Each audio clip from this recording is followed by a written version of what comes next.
Naglabas ng babala ang Islamic Revolutionary Guard Corps o IRGC ng Iran laban kay Israeli Prime Minister Benjamin Netanyahu.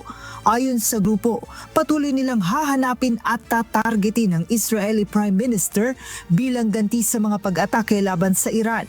Ang matinding pahayag na ito ay ginawa sa gitna ng nagpapatuloy na digmaan sa pagitan ng Iran at ng magkakamping puwersa ng Israel at Estados Unidos.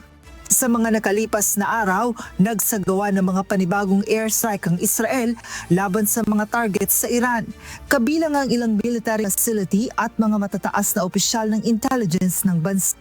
Nagpapatuloy naman ang pagganti ng Iran sa mga target sa rehiyon, kabilang ang paglulunsad ng mga missile patungo sa Israel.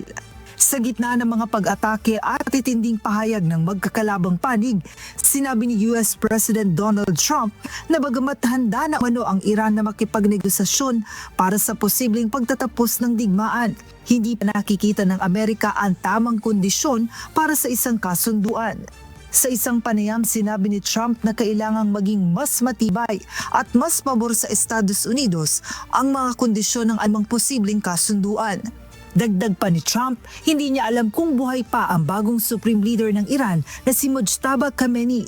Ito ay kasunod ng hindi pagpapakita ng bagong Supreme Leader sa kamera matapos itong maglabas ng unang pahayag noong Biyernes mula ng maitalagang pinuno ng bansa.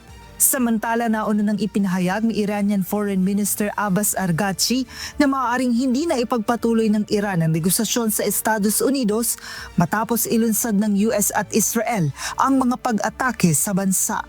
Joan Nano, humahataw sa balita ngayon.